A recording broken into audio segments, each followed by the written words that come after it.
All right, everything is being recorded. So for those of you on here, that is your disclaimer statement. Okay, thanks so much, Casey, and thanks for you that are able to join us for the second edition of our early bird meetings right before our PAAE Western Region meeting. Today, we are going to kind of jump in and share two additional National FFA educator resources. If we were with you last fall, Melanie presented, but then I will be presenting two different ones this spring. So you can just kind of deepen your toolbox. To start off with, we're going to kind of at this point in the year, survey what your teacher needs are, and then take a deep dive into those two resources and a brief National FFA update, and then finally wrap up and give a quick evaluation for what we went through. So at this point in the school year, or potentially looking to next year, we are very curious as National FFA teacher ambassadors, which of these resource areas do you think you need information about? So if you could, you are free to unmute, or you can type in the chat, whatever is easier for your viewing situation here this afternoon. Anything from ag technology, sustainability, career and leadership development events, SAE support, etc.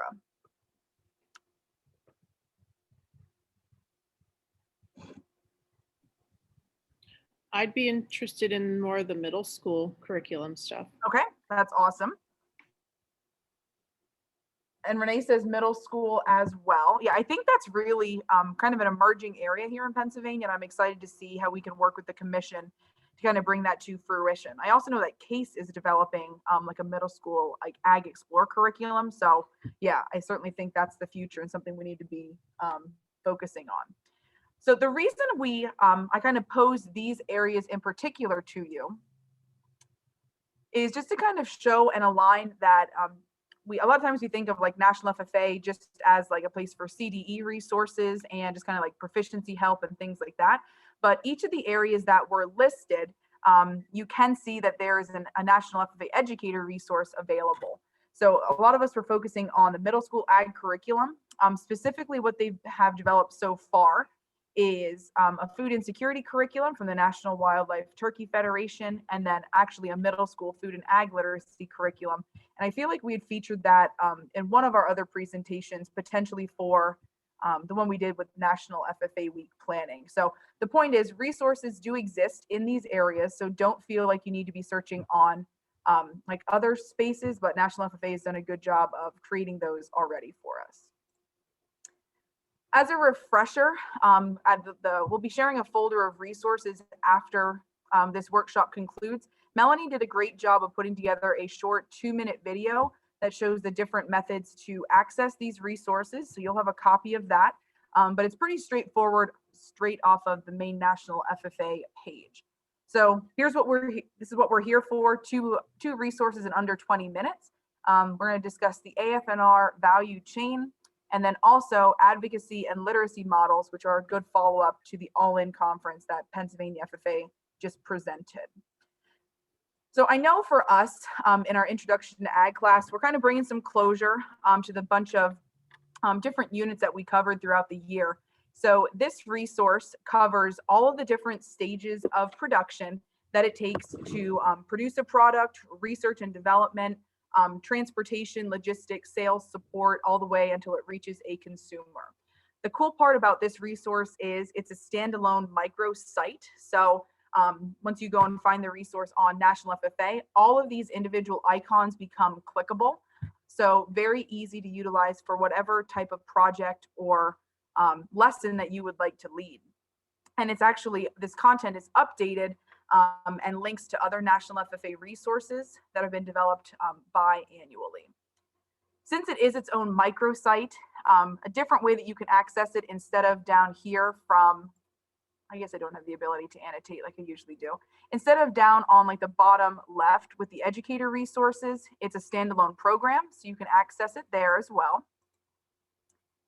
And once you click on a specific icon, so I clicked on the research and development icon for this screenshot, you can kind of see it's going to structure itself like a timeline that you see over on like the right-hand side, and it's going to feature different companies that National FFA has a connection with for that segment of the value chain.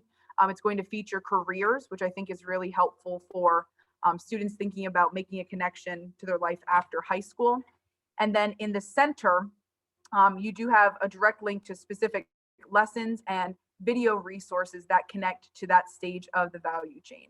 So in essence, it's really a one-stop shop. And I'm also going to encourage you, don't forget about, there's going to be an implementation guide. There's going to be a big blue button at the top, and there's going to be lessons and worksheets already created. So don't jump and see this website and think, well, I can make a worksheet that does this or a graphic organizer. A lot of that has already been done, and you can really just kind of print something off and have it ready to implement in less than 10 minutes, which I think is really neat since it is quite an interactive site with lots of flexibility. Again, I kind of discussed some of these strategies to implement in your classroom. At the end of the year, again, it's a really good time just to kind of bring closure. I could really envision this being like your final project for whatever class you're in. Intro to Ag is a kind of a natural fit since you've surveyed everything. But let a group of students pick each segment of the value chain and then have them do a presentation at the end of the year to showcase what that step entails.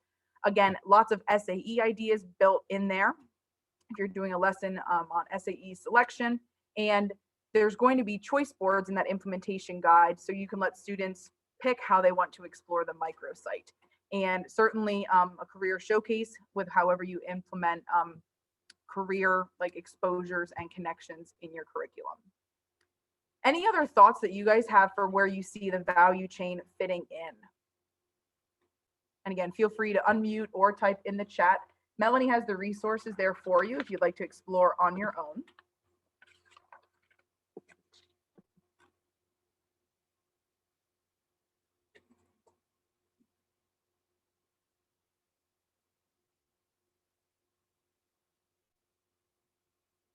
So I know your wheels are spinning, and again, we're kind of at the end of the year here, so I know a lot of this is probably going to be kind of set in a folder so we can utilize it right at the beginning of next school year. But again, at some point it will come back and you're going to know there's a resource that's exists. So I thought during the All In conference that we just had last week, it was really interesting for like, I watched like the upperclassmen one just to really focus on advocacy. Since we really didn't get the chance to attend the Capitol this year, this would be a really a good supplemental resource to kind of follow up from the All In conference or think about as you guys are planning your calendar with officers once they're selected for the next school year.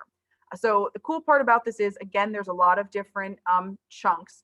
The first thing that we're seeing on the screen here are the different modules that you could use with your students before they show up to officer retreat, before they start planning a large advocacy event.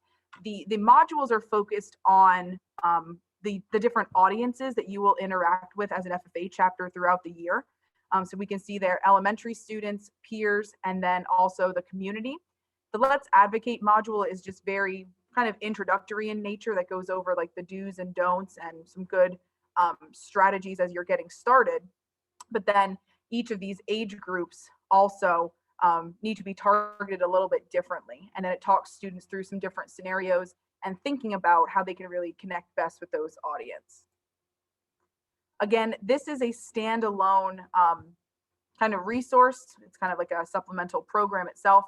So under, again, our programs and resources right there next to the value chain is where you'll find this one again. And like I said, the screenshot you're seeing at the top here is kind of, it's a snippet of how students would work through each of those 4 modules. You don't need a login for those courses at all. Students can just work through them at their own pace.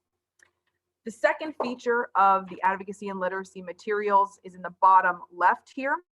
And you can see these icons are kind of representing different themes that National FFA is using each month to kind of connect with, I don't want to say like ag-related like days or things like that. But for example, they started this last year and they provided promotional materials for June during Dairy Month. And they provided, oh my goodness, infographics and sample social media releases about what you could share to kind of promote awareness of of that National Dairy Month. And then they've since done that for all of the other months. And those are called the monthly advocacy celebrations. That's what I was trying to get through there.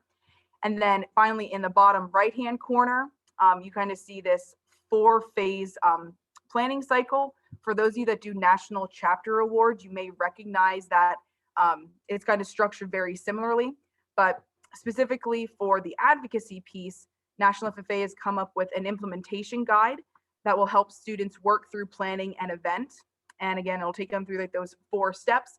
And specifically with the reflection piece, there are spreadsheets and Excel documents that are created for students to actually measure their impact. So quantifying how much like an audience like improved their understanding or changed their perception, things of that nature.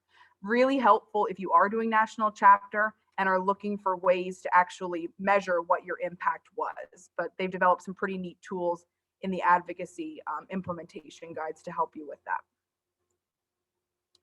I mentioned some of these ideas for how to utilize, certainly for an officer training. I really hope to utilize them this year since we get to have like a full 3-day officer retreat, just so students understand that they are always representing like an organization much bigger than themselves, and how do we go about connecting with those audiences. Also some interesting connections if you've competed in like the Ag Communications CDE, to really think about creating a plan, and then what are you going to do, how do you act, and then how do you reflect and actually measure the impact of what you're doing. So that was a big part of that CDE, just wanted to bring that to your attention. And then certainly foundational SAEs, I think those modules would be quite interesting for students that are kind of figuring out exactly what they're kind of interested in. But if a student really likes to get involved with the community and tell a story about agriculture or a certain cause, it could really be helpful in that nature. And finally, the social media posts, just to with those monthly advocacy celebrations, if you're thinking about sharing ideas on your chapter's Facebook page other than student accomplishments. Once you have like a big audience built up, it can also be used to share information about a cause, like a monthly celebration related to agriculture, etc. And then where we're going to end up here. Okay.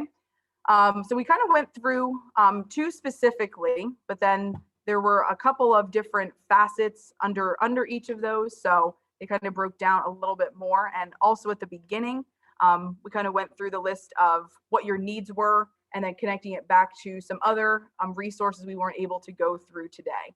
So if you would be so kind, if you would like to drop in the chat which one you're excited to explore, potentially implement at the beginning of next school year, as we look through kind of making it through like these next couple of weeks and then just finishing the year strong. Renee says the advocacy piece, the value chain, awesome. Yeah, and I think the cool part about next year when we come back together and kind of hopefully as National FFA ambassadors next year, maybe really discuss and troubleshoot if someone did use a resource, how did they do it, how did it go, etc. So yeah, I'm happy that we think that those are valuable and that we can find a connection somewhere in our programs.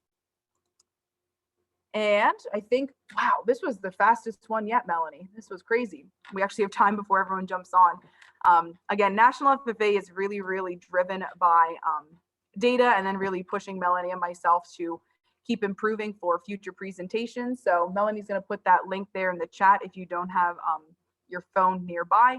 We would love your feedback, and please consider that our goal was to get two resources in under 20 minutes. So we are hoping next year to hopefully do more of these in person to allow for a little bit more interaction. So we thank you for working with us this year and allowing us the opportunity to present, but know that we would love to do it in a face-to-face format in the future. And with that, I'm going to give you a few minutes here, and then Melanie has been taking attendance and will be pulling up the wheel of names, and then we'll be drawing for a $10 gift certificate to National FFA, so you can get yourself some new garb before the beginning of next school year.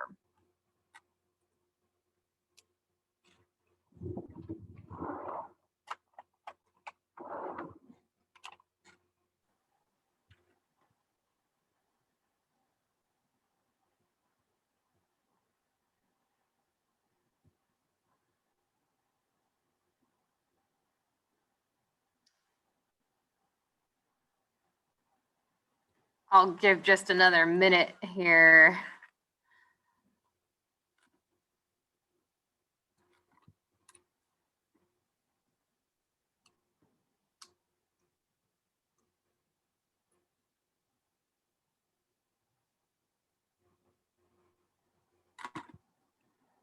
All right, I think it's probably good. Let's do the share screen. Oh, gotta find my right screen here. All right, the odds are great today. It could be your day. Finally. Okay. All right, we have 4 people that were on. Let's see where we've got.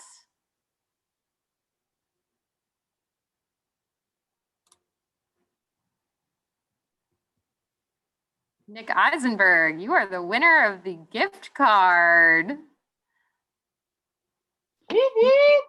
He's going on a shopping spree. I know it now. I know it. And they just did come out with the t-shirt for next year. I saw already. It's white. I don't like that a lot, but anyway.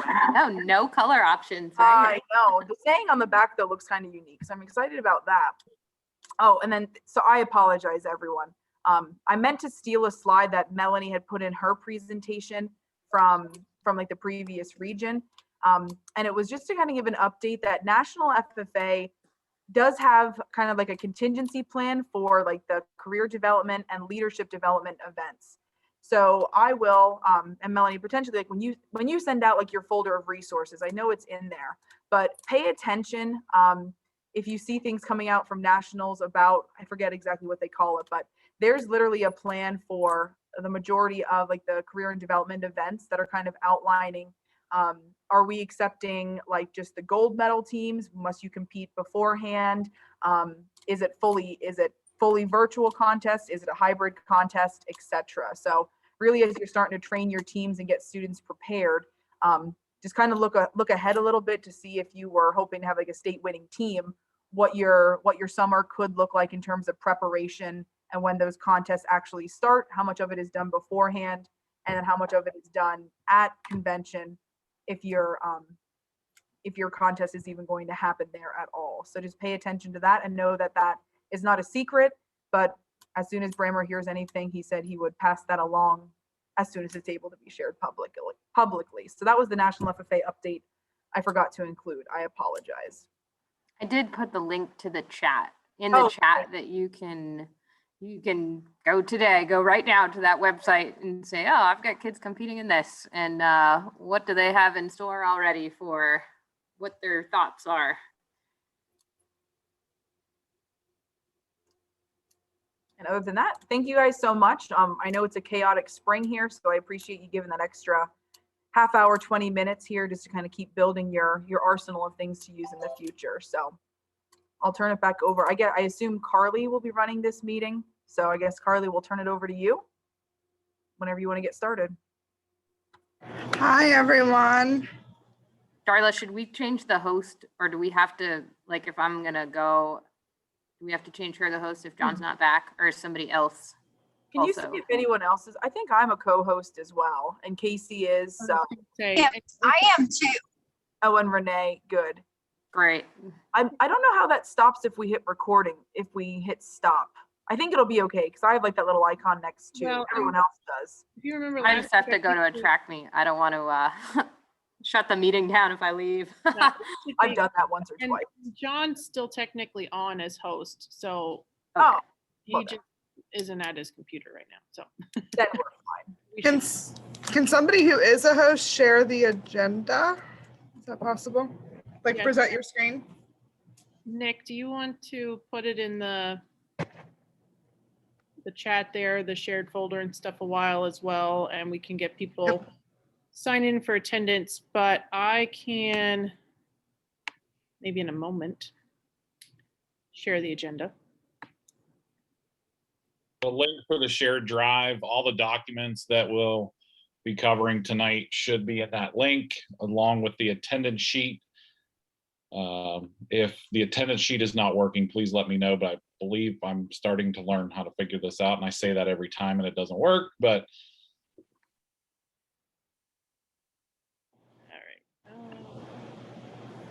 I believe Carol signed in already, so it must be working. Yep. All right, can y'all see this now? Yeah.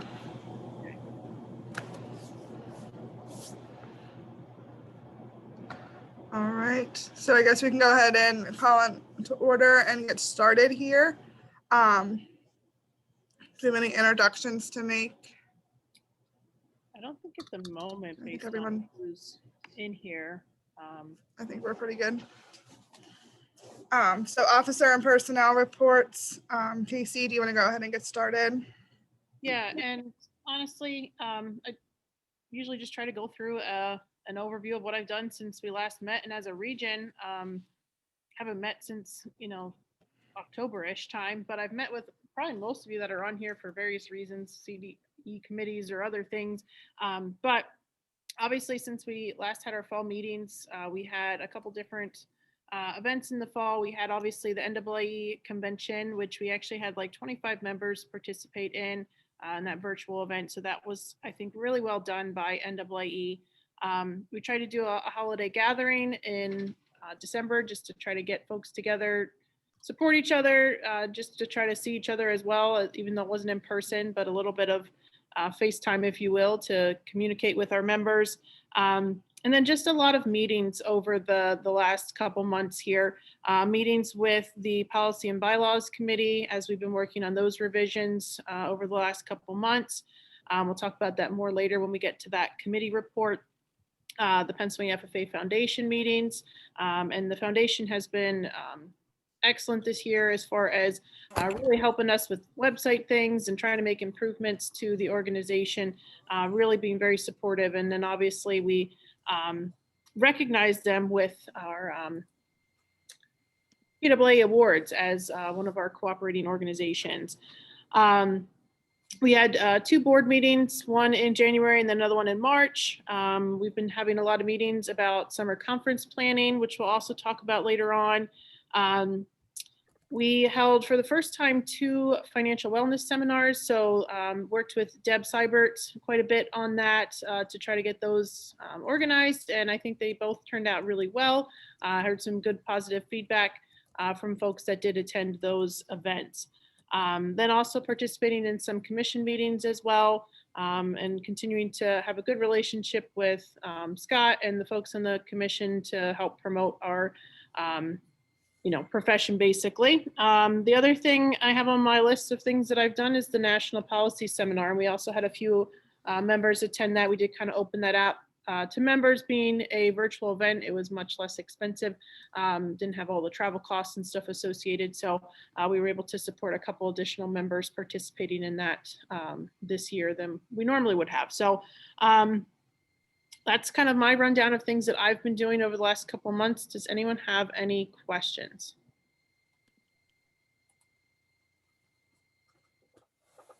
Okay, well, thank you guys. And that's my report. Darla? Yes. Oh, you're just calling on me next. Yes. Hi, everyone. It's good to be with you again. Since we've met before, yep, I'm on the correct page here. So I was invited to give a presentation on like the current state of agricultural education as like a teacher's perspective to like the Penn State AEE 501 class last fall. So that was kind of interesting to interact with current grad students and see kind of like what their perceptions were, and then to kind of let them know about like the successes and challenges that we're going through in Pennsylvania if they're choosing to enter the profession.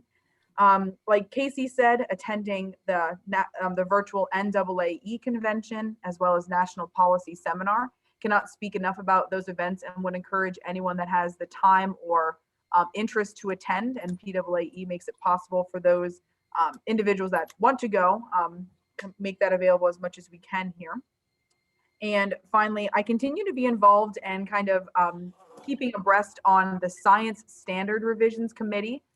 You may have seen, again, other groups were kind of starting to sign letters like that were opposing that agriculture and environmental science were not properly covered in those standards. And we recognize that as there were 3 ag teachers involved in that process. So myself, Adam Searfoss, and Brian Pfeiffer. And then Scott Sheely was on the steering committee, and it was quite an interesting process that they were doing. There were like 65 teachers, and we were never working with the same people. And Adam, Brian, and I were never in the same group to really emphasize that how others teach agriculture is not how, like I said, it's not like a full curriculum like we teach. So we do recognize that agriculture is not represented in the sense that we would like to see it represented, and we're just kind of waiting for that open comment period. And Scott has really been doing an excellent job of keeping PAAE involved, as well as the Department of Agriculture. So when that public comment period does open, we can be very united and have everyone really go and make that same comment for what is missing in the standards to try and figure out how agriculture needs to fit in. So that's been an interesting, like, past 10 months. But if you hear any other, I don't say like grumblings or like agriculture is missing, etc., we are aware, and we just do not want to be the ones that initially kind of rock that boat, because we already have talked with the Department of Agriculture and the Department of Ed, and they're aware of it. It's just waiting for this public comment period in the revisions procedure. So it may not happen until the school year's over. We don't know. So I just wanted to kind of bring some kind of like a sense of relief to that. And yes, we are aware, and do not go and upset the apple cart before kind of like Pennsylvania Ag Ed can do it on the same front. And other than that, I'll turn it back over to Carly. Thanks so much.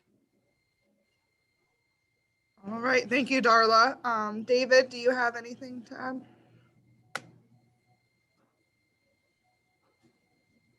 David, I think you're still muted. I am. So I've been working on a few things with the summer conference planning. It's going to be up here in the north this year, in our neck of the woods over in Wellsboro. A couple things that we're looking for, and I can talk about that a little bit later when we discuss the conference near the end here. And then I've just been working with Dr. Hines at Penn State some, trying to work on some workforce development and opportunities for our students, graduates that are going to be looking for jobs, not necessarily maybe looking for a 4-year college degree or that type of activity to go on to, but looking at some progress there. We've been meeting as a committee, and we have another meeting here scheduled, I think, pretty soon. And then also, just so everyone knows, I am serving on the FA board, not as a voting member, but as a representative to PAAE. So if there's anything that you would like to have brought up at those meetings, you can just let me know and send it along.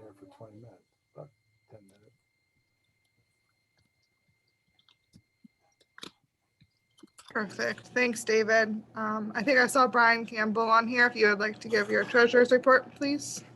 Yes, I included within the drive where all the stuff for the spring meetings are. There should be bank balances, paper for all the bank balances, profit and loss, proposed budget for 21-22, and 5-year income and expense comparison that I'll be using here in the near future to really strengthen budget process and things like that in the future.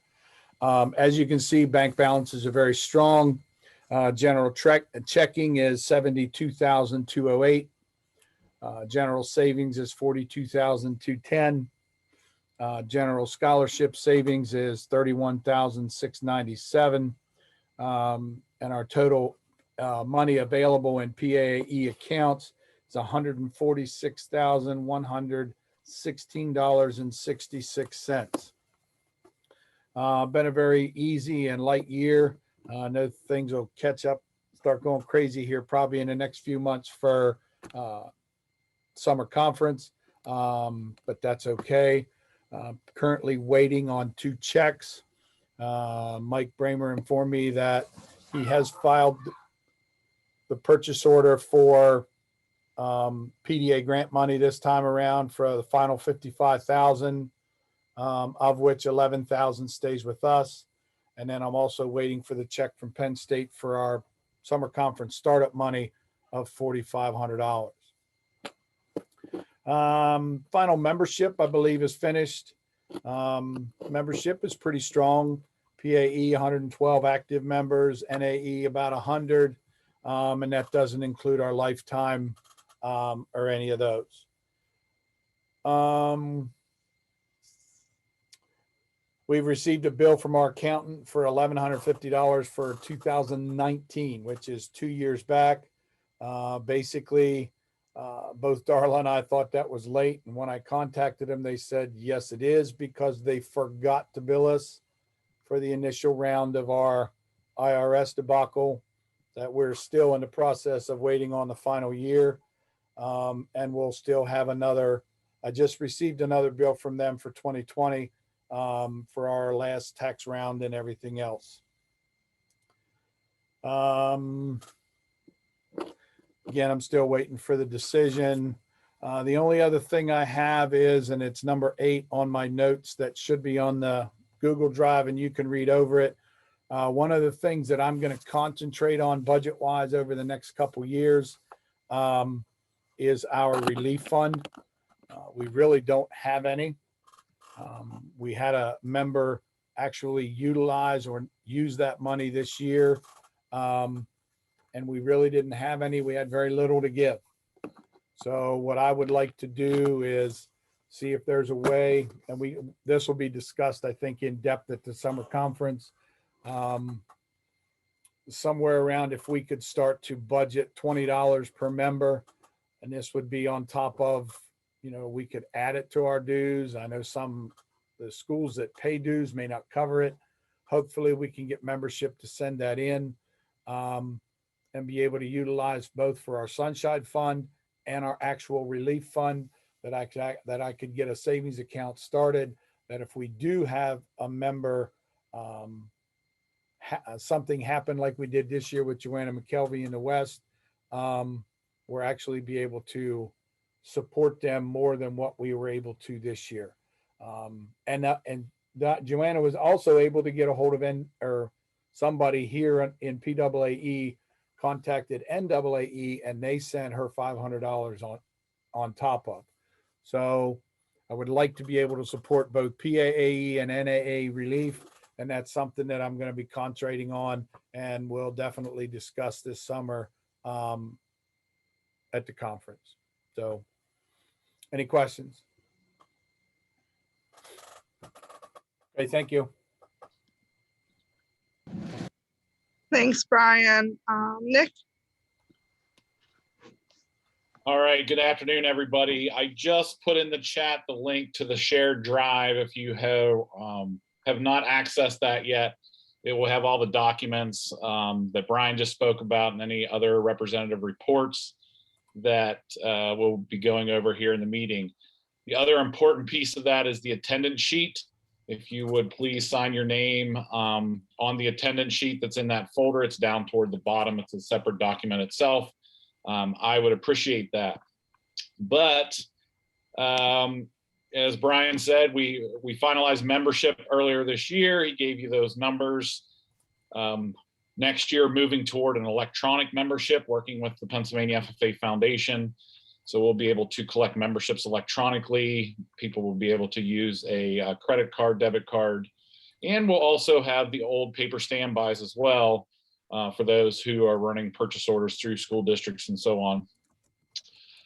We have a new PO box for PAAE. It is PO Box 532, Palmyra, Pennsylvania 17078. So those changes have been made to the website, and correspondence moving forward will come from that new PO box. I've been working on some website updates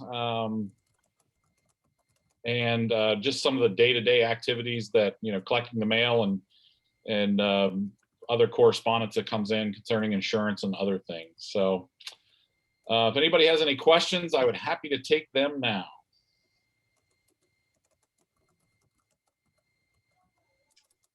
All righty, thank you. Thanks, Nick. So we're going to move on to representative reports. I don't know that Dr. Ewing's on. John, do you have an update for Penn State? I do. I'll be the Dr. Ewing for tonight. So hello, everybody. Good to see you all again. As far as what's been going on in the center since the fall regional meetings, continue efforts to maximize the communication and outreach throughout the state's profession. The new Ag Ed directory has been up and running since the fall. I'm not sure if that was, I believe that was ready to go by the fall meetings. So you should have all received the communication about setting up an account. I know many, if not all of us did. But if you have any questions about how to update your information or anything about utilizing the directory, please feel free to reach out to Dr. Ewing, JCE 122 at psu.edu. As for weekly communication, the Tuesday Teach Ag Topics newsletter email or email newsletter, whichever you have.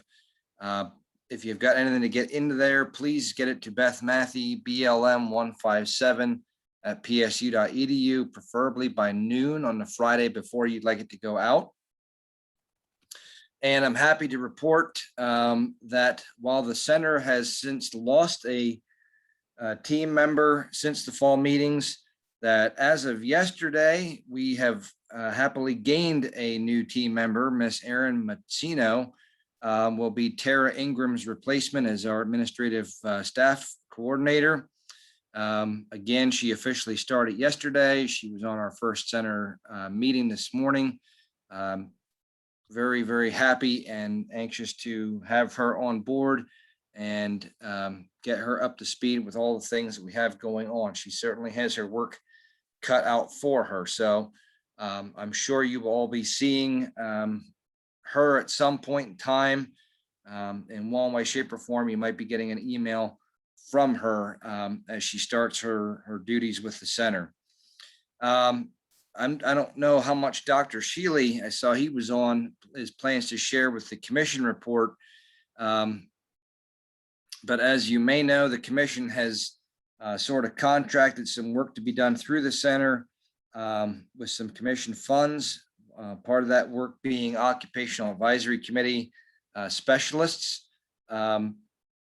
3 occupational advisory committee specialists were hired, myself being one of them, Beth Matthew and David Riverick as sort of a Northeast regional capacity. While to be quite honest, the scope of our work and the amount of time that we have to get it done in is quite limited. We do have a pretty ambitious amount of initiatives and items we'd like to roll out between now and end of June. Some of that being some field and sort of desk guide resources to sort of distill the information that's already out there through the Department of Education, but make it a little bit more easily accessible and digestible for busy teachers. To just sort of refresh on best practices, goals, and missions of OACs.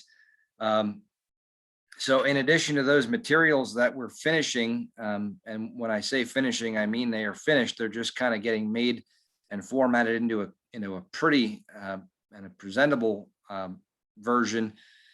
Those should be ready to roll out here literally within a few weeks. But in addition to that, each of us holds a 1-hour open office hour session weekly, one at Monday 3:30 to 4:30 and 2 on Wednesdays from 3:30 to 4:30 and also 5 o'clock to 6 o'clock p.m. No appointment is necessary for you to attend and show up to those office hours. If you have OAC questions, concerns, challenges that you'd like to talk through and get some advice and help on. However, if you would like to submit a question ahead of time for the specialist team to kind of talk over, maybe pull some resources out in advance.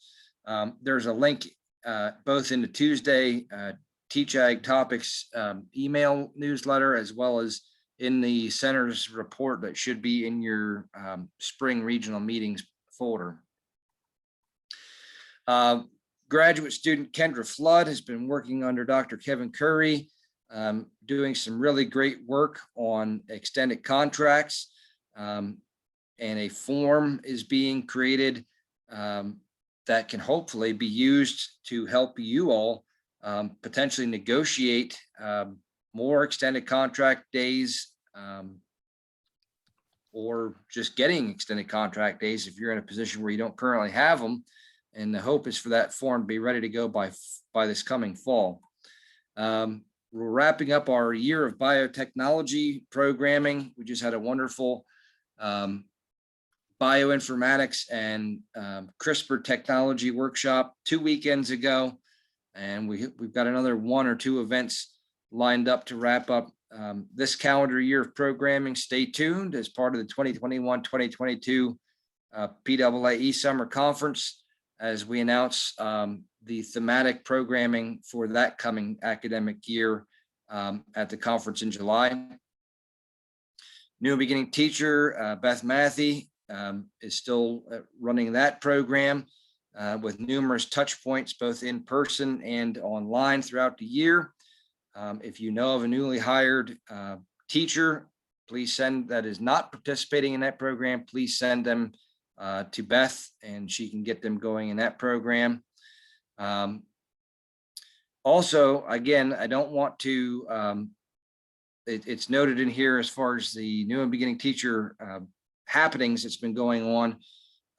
The center also, through commission funding, they just got mailed out today, folks. So if you've caught wind of this and are wondering where in the heck is my digital notebook or my action camera, they literally got picked up from Ferguson Building this morning and are on their way to you. The center was able to support you all through remote and hybrid learning and teaching with some technology that you should have all received a survey to complete as far as what you would like and what would be helpful to you.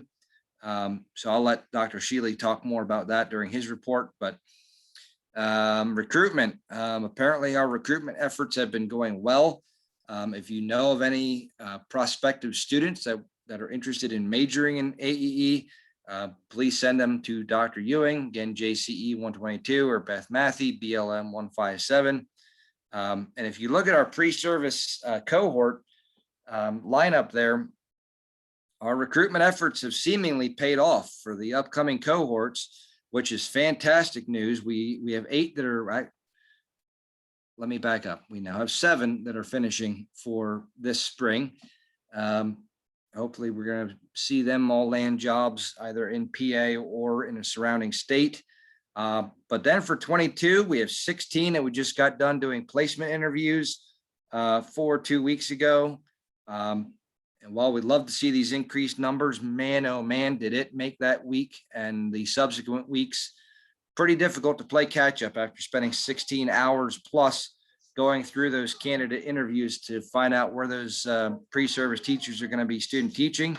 And then we also have 19 coming up in 2 years. So great stuff. We know that you've all contributed to that with encouraging students to pursue our major and pursue a profession in teaching ag.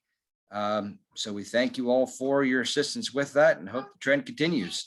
And that is all that I have.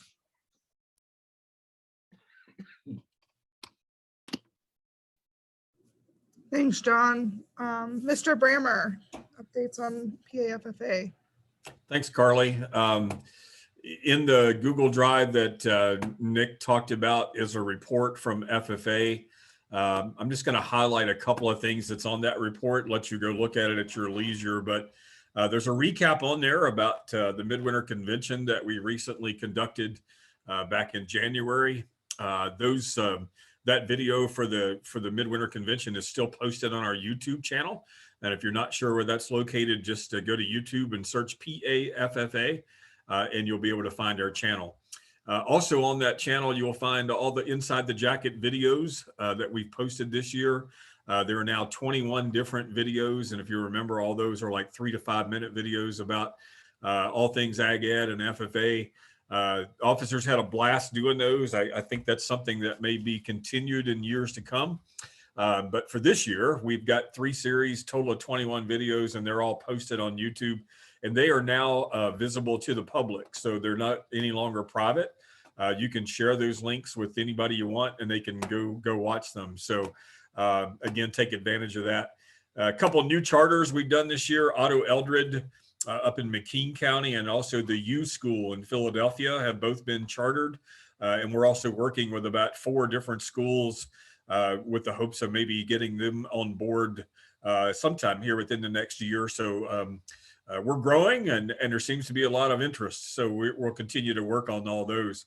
We just finished up with the All-In Conference. A lot of you were actually had students that attended that. Over 1,000 students were registered. We just finished that up last week, and I think it was a huge success. All the feedback that we're getting has been very positive. The students seem to enjoy it. I think they just enjoy being together and doing something different. So we were happy to put that on. Some upcoming dates. I've been trying to send out emails about every week to let you know virtual CDEs and LDE events. So deadline to register was actually Sunday.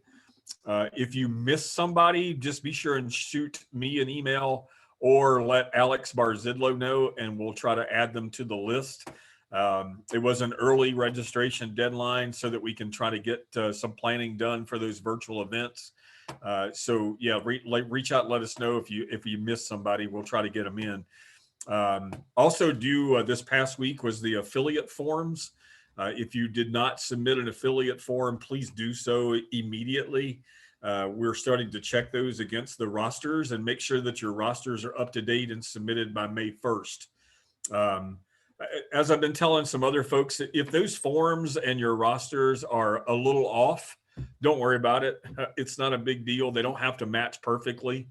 In fact, in most cases, your roster on FFA.org will actually have more students on it than that form is going to have because of your graduates. And that form doesn't have a place to list your graduates. So again, if you see your numbers are off by 100, now we got a problem. But if it's only off by 8 or 10 or whatever, or less than 10, don't sweat it. I'm not going to call you and ask you about it. It's all going to be good. It's all going to be good. We're planning for the 92nd State FFA Convention. It will be virtual. However, we are trying to possibly do a 1-day in-person event that would take place for approximately 2.5 to 3 hours. If that happens, it will be held on June the 11th. I'm not sure of the place yet, so we're checking into a couple of locations. So stay tuned. As soon as we get an answer on yes or no, then we'll know what to do. But either way, all the sessions will be held virtually. A couple of other things just to make sure that everybody's aware. State officer applications are due May 1st. Those are online. There's a link that's been sent out to you several times and will be again. So if you have students that are interested in serving as a state officer next year, make sure they get in and fill out those applications by May 1st. That is a hard deadline. It will be closed after May 1st. Other than that, I know that a lot of you are planning banquets this spring. If you'd like the involvement of the state officers, just let me know and we will make sure that they get in touch with you and make sure that they're there with you. So that it doesn't matter if it's in person or if it's virtual, we'd be happy to do that. I know we personally delivered all the all-in boxes to the schools with the exception of about 5 that we actually shipped out, and just had a blast to actually be able to go out and visit some schools, even though we couldn't stay and we couldn't come in. We had a blast doing it. I know Carla met us outside in the parking lot with her students, and it was just a blast to do so. But as always, let us know what we can do to help. We're here to help you. We don't exist without you. So tell us what we need to do to help you, and we'll get it done. Thanks, Carly. Thank you, Mr. Brammer. Is anyone on for PAFFA alumni or PAFFA Foundation with updates at all? I don't think anyone's on for them, but I maybe just want to mention with the foundation, Carly, they are doing like a second round of learning by doing grants. So I think that's in the report. So just wanted to make that reminder to everybody that if you have students or your chapters or you as educators are interested, I don't remember the date offhand here, but I think it's in her report. So just a reminder about that. Perfect. Thank you, Casey. And on to Ag Ed Commission, Dr. Shealy. Hi, everybody. Thanks for inviting me to be a part of your meeting. I wanted to actually I put into the Google area 3 documents, and I think these are really very important to understand, or at least to look at, that you know what's been happening with the commission. A number of your officers have been involved in various ways. We've been trying to really stay close to the people that we are to serve, and you as teachers are one of our biggest group of stakeholders. So in there, you will find a couple of things. One is that, as you know, the Pennsylvania Department of Education has been working on developing new standards for science and technology. The commission has really studied those in detail. And I mean, the long and the short of it is, what we found is there were a couple things that they just missed in carrying over from the 2002 to the current proposed standards. That were actually just right there. They were agriculture things. There were other things in other standards in the 2002 documents that they missed. And then they also, because they missed these other pieces, they didn't do a very good job with the K-5 standards that were proposed. So those were just some things that could be remedied just by them opening their eyes and kind of looking at these other possibilities for bringing into the new standards. But there were a couple of other issues. One was it's sort of the question of, when do we stop, or when does the kind of education that we do for what Secretary Redding calls ag with a little a, and where does that shift over to start talking about ag with a big A, which is the career development piece of education. I mean, I think this is something that the people who were putting this whole thing together, they haven't really talked about that. It's like, when are we doing general ag and environmental education for the student who will grow up to be an adult consumer?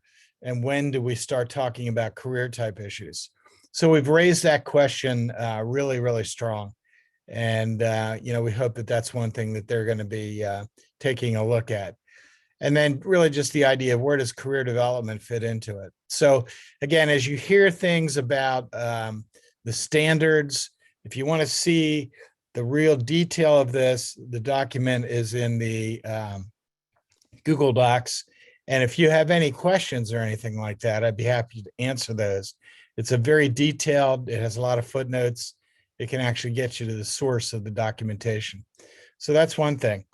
The second thing is that you may know that when the commission was established, one of the things that we were tasked with was having a 2-year work plan, basically a sort of a goals and objectives document, but with some real specific action-oriented statements.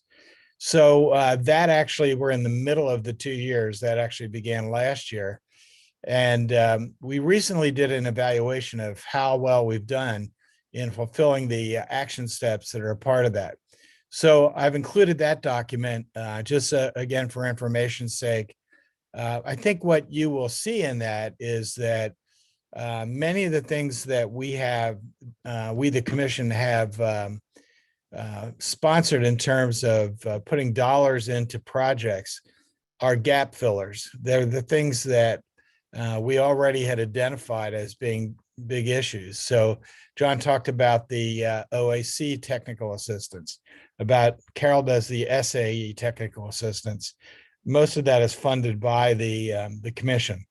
But we've also, we've been very interested in ag mechanics and sort of the upgrading of that, the skills related to it. The other thing is that, of course, all this, I don't need to tell you, but during this past year, we didn't really anticipate it in the document, but there were a whole bunch of other things that kind of came up that, we found that were gap items. And so some of the things that we have put dollars into, relate to things like John just talked about, which is the technology we've been able to buy for teachers and other kind of things. The money for the second round of Learning by Doing grants was also funded by the commission, so that we were able to put that out. Since that was oversubscribed earlier in the year, we really wanted to do something to try to boost that along. That's actually going to be run in connection with some other dollars that have come from the Philadelphia Society for Promoting Agriculture that's going to extend the learning by doing grants into the 3 states, New Jersey, Delaware, and Maryland. And same concept, it's going to be administered by our folks here in Pennsylvania, but the PSPA dollars will actually be then for the folks out of the state. So that's the second document, the work plan, kind of the commentary on the upgrade of that. And then just so you know that we've had 2 rounds of spending with the commission. We passed the second round of spending and have really moved ahead with the contracts here in the last several months. So in addition to the learning by doing grants, in addition to spending some additional dollars on curriculum development and teacher training for ag mechanics, we also have some dollars in there for running a social media campaign related to agriculture careers. And this would be targeted to the parents of kids in grades K through 8. That's another one of the big ones. And there's another one that I can't remember, but anyhow, if you care to take a look at that, that document is in there. I mean, what I really believe in terms of the way we need to run the commission is that we need to be totally transparent.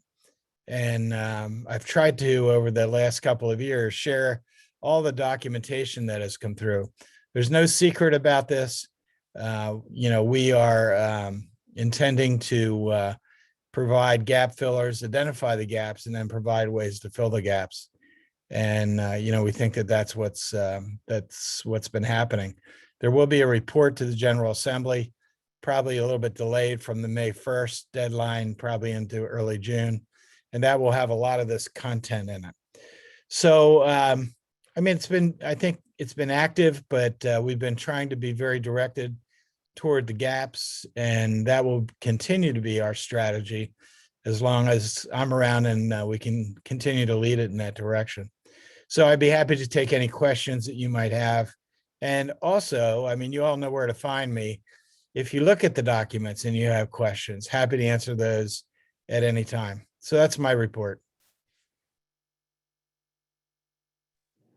Thank you, Dr. Shealy. Moving on next to Carol.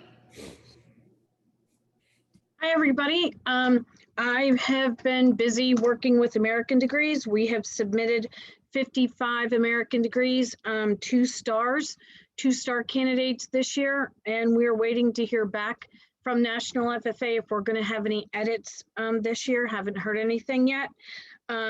Last night was the deadline for the State Star Keystone applicants. We have all of those documents were saved on Google Drive, and I have sent them all out to the judges. I did that today. So those interviews will be on April 27th and 28th. And advisors of all of those candidates should have an email that has the schedule and the link and any information that they need related to that. I've also been working with some individual students and groups of students with their SAE projects and records aiming at degrees and awards in the future. And I've also been helping some kids and teachers with beginning SAE projects. I'm going to be reviewing and judging proficiencies on the national level this summer and looking forward to that. And I'll be at PAAE conference if you guys need any specific help with anything SAE related. I've also been working with Jean Kelleher at PDE. We, together with the commission and the group from Penn State, made an addition to the Chapter 339 document and added more documentation related to SAE projects and the verification of those projects into the Chapter 339 checklist for when everybody gets reviewed. So if you guys have any questions, give me a holler, shoot me an email, or give me a call. Thanks, Carol. Is Mr. Speakman on the call? He's not. He did tell me he was only going to be able to make it to the last meeting we had last week with South Central and the Northern region. But there is a folder with his resources in there. There's some stuff related to their articulation agreements, which is one of the things he wanted to highlight.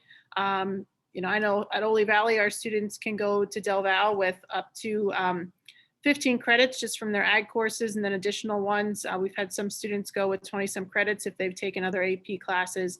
And they do articulate the case courses, which is new this year. So there's some information there about that, as well as some of their more unique and newer majors. I think they have like an equine therapy one and some other ones that might be of interest to your students.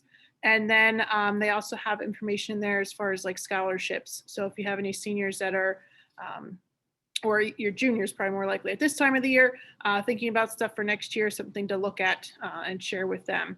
And we kind of lost our contacts, I feel, with Del Val over the years. There's been a lot of turnover there in recent times. So I'm kind of excited that we're getting kind of another contact there and building a relationship with that university again, as kind of one of our two main ag universities in the state. So hopeful that relationship kind of blossoms here as we are connecting with Thomas here. So if you have any questions, I have his contact information. If you're looking through the resources and you want to reach out to him, just let me know and I'll share his contact information.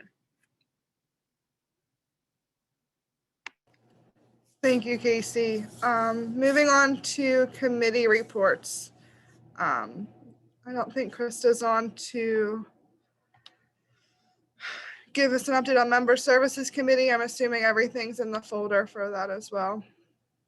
Casey, I don't know if you have anything I was to add. going to say, I can chime in for a lot of these if people aren't here. Member Services is really just the run across PA right now. We did the move across PA in February, March, and now we're doing run across PA in April and May. And so those awards will be giving out at summer conference. And so that's kind of the big thing for Member Services right now. So if anyone's participating, happy running. All right, and the Marketing Committee? I don't really have anything for marketing. Perfect. David, the Strategic Planning Committee. Yeah, Kayla Poley and Allison Malmer are working on that. Currently, they've gotten the information. We did a survey. I guess we've been like last summer, fall time area, and we had gone through and evaluated some of that information that we got back. Had a pretty good response, and Kayla and Allison are working on developing something for that. So. Awesome, thank you. And then Public Policy, I know Laura's not here either. I don't know if there's anything new going on. He just mentioned, if you do have anything that you'd like to kind of share, there is a form, like a Google form that you can submit any like concerns or issues to on the website. So anything related to public policy, kind of utilize that form, and then we'll be able to, take action on any of those items potentially. Perfect. Policy and Bylaws Committee, they've been working hard getting things kind of up to date for first review. So you'll see those documents in the folder. What we would like is for everyone to kind of take a look at those and give feedback so the committee can make changes prior to summer conference. And so those can be voted on and accepted based on the changes and things like that. I'm pretty new to what was going on in the past. I've kind of jumped in kind of midstream here.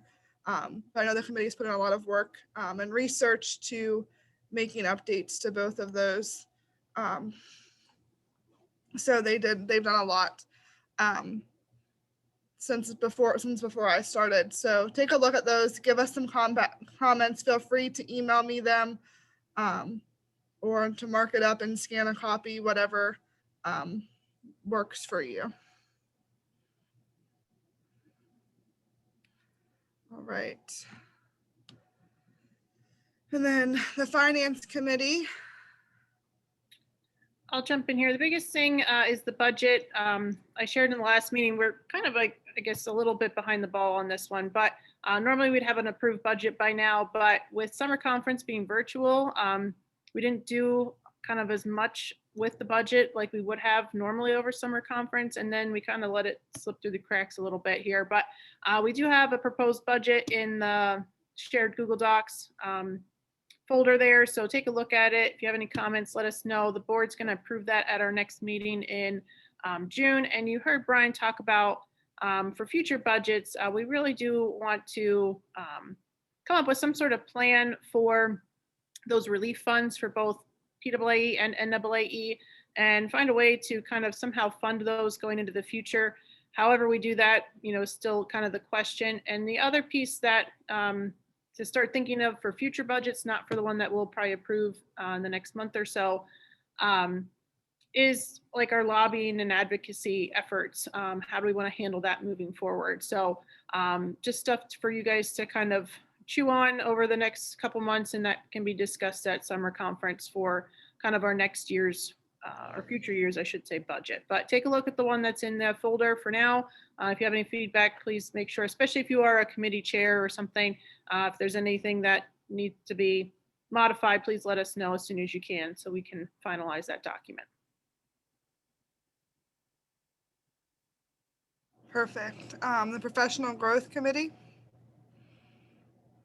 And I'll highlight kind of one thing for this committee as well. Just congratulations to all of the award winners that we recently announced. They are on social media and whatnot, and they are working on now submitting their applications to the NAAE Region 6. So that's where we're at with that process. Our standing special committee, so summer conference at Wellsboro. If we have any other updates on those. Yep, so just real quick on some of the things, there is a folder in the shared document there that has some different things kind of highlighting what we're sort of looking at for activities and so on this summer. We're planning on right now, the first day, Tuesday, is pretty much going to be an all virtual day if folks would like to participate in that. And we're currently kind of waiting to see if some of the presenters would like to come to the school and use the technology that they have there. And we might even have some people that might want to do in person that day. So it's kind of a hybrid looking for on Tuesday, but mostly a virtual day. And then we do also have some socials planned for Monday evening if anybody wants to travel up there Monday evening before this starts. And then also on Tuesday night, we're looking at a social where there would be a spot where they have clay shoots and they have other activities and things that we can do there. If somebody doesn't want to do clay shoot, they don't have to, but social activity that night. And then our banquet would be Wednesday night of the conference. So we're looking at a lot of different things there. We've got things from like the game of logging up to beekeeping. There's going to be different presentations on, we think we're going to do some drones in agriculture. We got a guy in Wellsboro that they have a really, really good business with this, that they do everything from mapping with the Game Commission to some agricultural uses as well.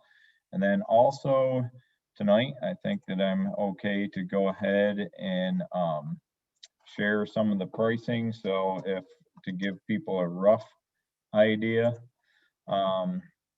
we're looking at, if you wanted to come on Monday and register for the entire conference and stay until Thursday, it's going to be roughly, we're looking at $700 cost there. And then if they choose just to do the only virtual, that would be only a $20 cost. And also we're looking at, instead of t-shirts and that kind of stuff that we usually get with apparel, people will have an option that they can purchase a lightweight, pretty nice jacket that has the PAAE logo on as well, which would be included with some of the registration prices as well. And then also just one other thing to add on to that, we are also going to be looking for auction items too. So if any teachers would like to donate something with their side job besides the job you already have, you could donate something like that. Or if you know businesses that might want to donate something for our auction to help support the PAAE scholarship for our students, I'm kind of in charge of that part of the conference planning stuff. So if anybody would like to donate something, or you need to figure out a way how to get it here, maybe send it with someone that's coming, or if we have to send it to Wellsboro for the auction, that's probably what we'll do. And then if you have anything, like I say, just reach out. So I don't know if John is still listening or not, or if Casey, if there's anything maybe you heard that I kind of forgot, but that's all I have right now. The only thing I'll add is there are like some graphics and things in the folder. So again, if you forget information or if you want to pass it on to anyone who's not here tonight, that stuff is in the folder. And registration, we hope to have it set and ready to go by May 1st, if not just a few days before. Is there the option for just going 1 or 2 nights? There is, yep. We have a Tuesday, like a Tuesday and Wednesday night. If you want to come on Tuesday and stay the night for the activities, and then on Wednesday night you would stay if you wanted to stay for the banquet and that type. So we do have it for 2 nights, and then we also have it for the 3 nights as well. So.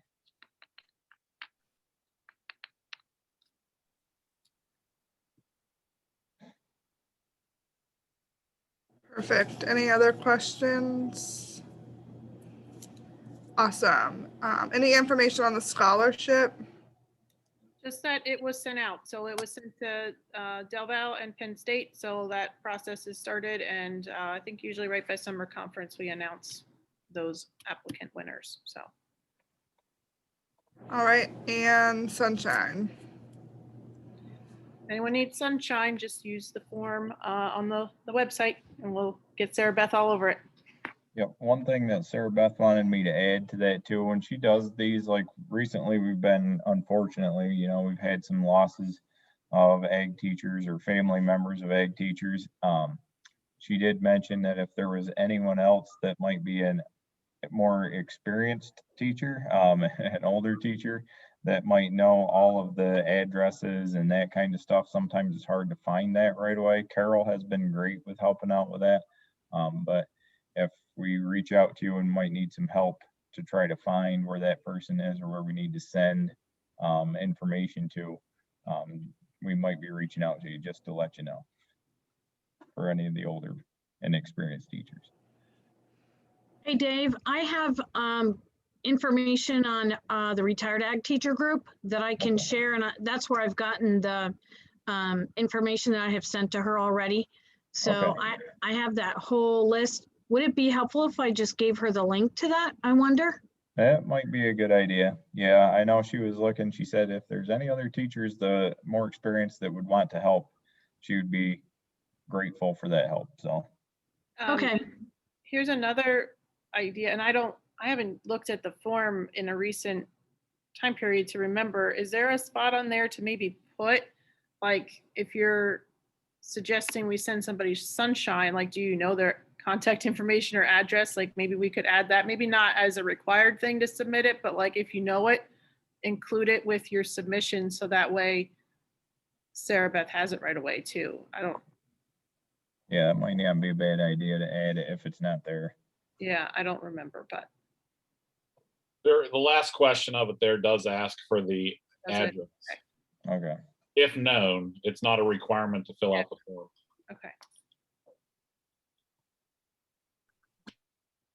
All right. So old business, NEE virtual convention. Yeah, and I can maybe run through some of these. I put most of these on here just as things that are technically old events that we've participated in. So if anyone wants to share like feedback, as we move forward, do we want to offer things like, what we did virtual holiday gathering? Do we want to offer more things like that? Do we want to offer them in person if we can start to offer things in person? The other thing I forgot to put on here was the financial wellness seminars, like kind of for the old business, just an open period here. If anyone has any comments on any of those events, feedback, suggestions for improvement, what have you, kind of open it up for anybody if they want to share it this time. I'll just kind of jump in about National Policy Seminar. I don't know that Yeah, it was on there. I really like the breakout session where they had highlighted 4 different states and kind of what their legislative action plan was. And none of them necessarily were consistent, but they were successful. Everybody kind of went about how they did things differently, but with positive outcomes. So, as we move forward with any sort of legislative action plan, we do have a resource and contacts with those folks to kind of reach back out and say, hey, can we talk about your plan and what our needs are, and maybe how your action plan can help with our needs. So I would agree. And Darla mentioned this earlier, like how great that conference really is. So if anyone hasn't participated in that before, I think it was the first time I did it this year as well. And I thought it was fantastic. Learned a lot of great information that I had not had the opportunity to do before. So this year was nice that we could maybe offer it to more people. But, again, this is where if you think that's something we should be investing more money into or trying to support teachers attending that, something to consider for future budgeting purposes as well. So that was kind of the point of putting that stuff on here. And anyone else have any comments for any of those events?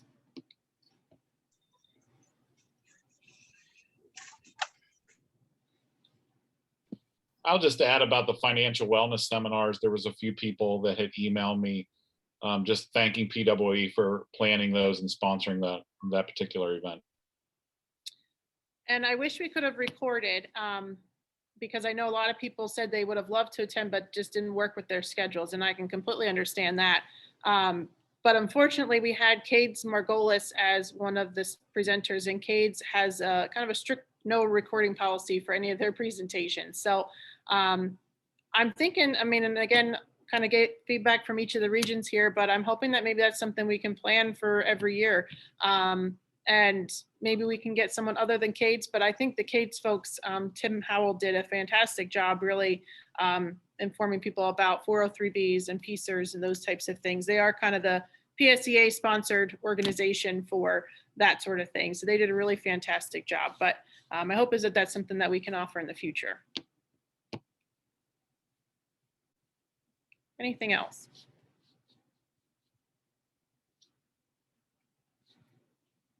And if you guys think of anything on any of those events that we've had since our fall regional meetings, feel free to share with myself or any of the board members that feedback so that we can, use that to help better some of those things in the future. All right, and then I'll turn it back over to Carly for elections. All right, so we have regional vice president elections. So Laura's first term ends this year. So we're going to need to open elections and have nominations for our Western Region VP. Nick, I know we had, did we have any for Western Region on the nomination form? We did not. Okay. Would anyone like to nominate yourself or someone Do we else? know if Laura wants to continue because she can serve a second term? She did say she would not like to continue.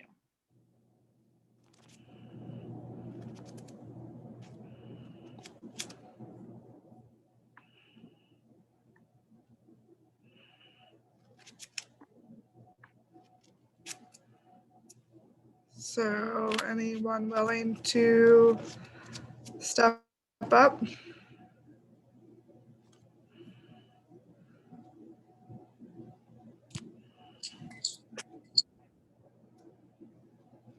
And I know we have some limited attendance here tonight, so I don't want to force anybody into obviously running for a VP position, but if we do let it go, what we'll try to do is if anyone is interested, maybe reach out to your colleagues and peers in the West here and see if we can get somebody who is interested, have them reach out to Carly, and then maybe we'll give it another week or two here till we get to the end of all of our regional meetings. And,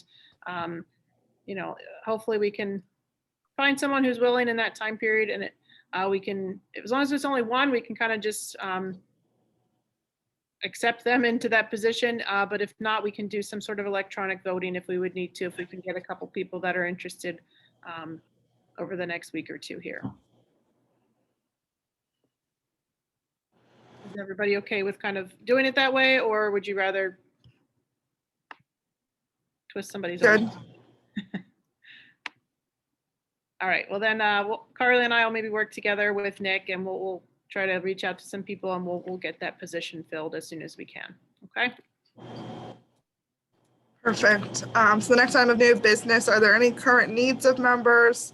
Or how can PAAE support membership now until the end of the school year?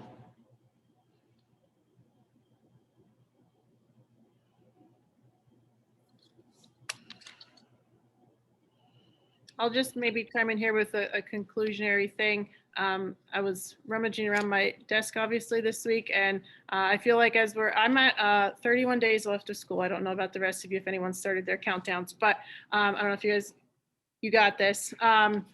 I think we can make it. We'll get through this till the end of the year. I think everyone is ready for a well-deserved respite of summer vacation. But if you guys ever need anything, reach out to myself, David, Darla, the rest of the board.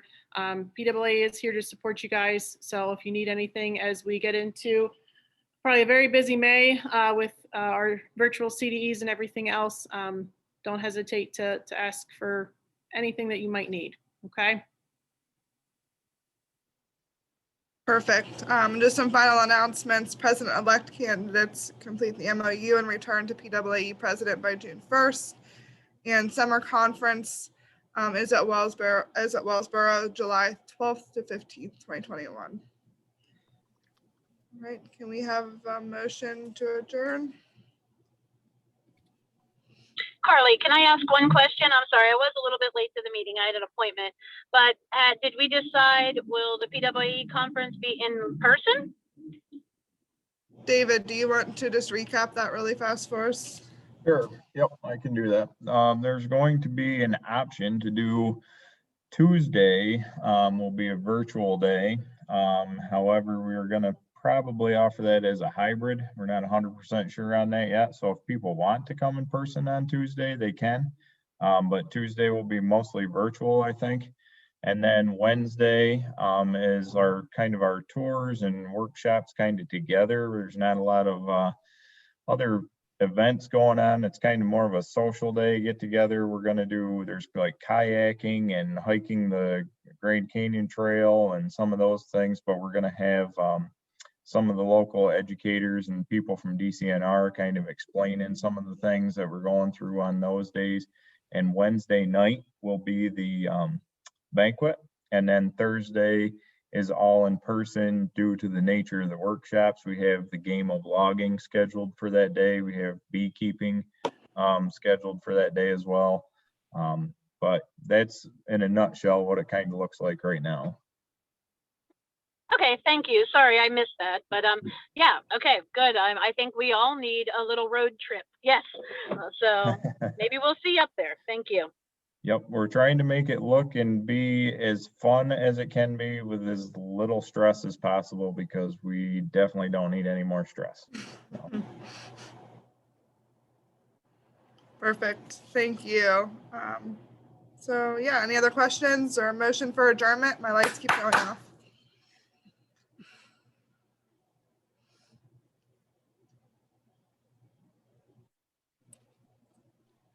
I move to adjourn the meeting. Jody. Second. Perfect. Any opposed? Meeting adjourned. Thank you, everyone. Thanks, everyone. Good to see you again.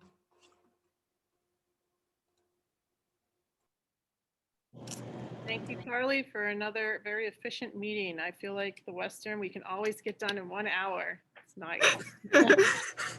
We like to keep it that way, but yeah, we'll have to talk about VP options. I was trying to persuade Angie Snyder to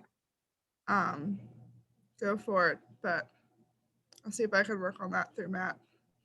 The other thing, Carly, while you're on here, at the South Central meeting, Sarah Beth Fulton commented on the policy and bylaws. She was just quickly perusing, and I think we have it in the policies now, like the responsibilities and descriptions. She did not see for like past president or the regional VPs, and I feel like maybe we just lost those with switching everything around. I So remember seeing, I think you had commented on one of them that there was no past president section. yeah, and it's there somewhere. We just have to probably go back through the older versions and find it. Put it back Yeah. in. So, And and same with the regional VPs. I've never like I yeah. said, they're probably in the older versions, but like that's probably happened before I even. So if you just want to make a note, that way if someone else comments, and that's something for whenever the committee gets together next, someone can find it probably. Maybe I'll look for it and we'll try to get that in the finalized document. Yeah. That sounds good. All right. So Casey, just for a heads up for our meeting on Thursday, we do have several nominations. Yeah, I did see that. So John, are you running or is Beth running Thursday's meeting? Beth is this coming Thursday. I'm next Thursday. Okay, maybe Nick, do you mind just emailing Beth the names so that she can have them ahead of time? Okay. Because we talked about using like the poll voting feature on Zoom for whoever's in attendance. So if she has those, she can get it set up maybe for us right when we start the meeting. All right, I'll get that out to her tonight. Okay. All right.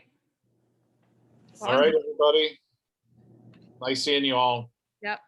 See everybody. perfect. Thank you guys. Thank you.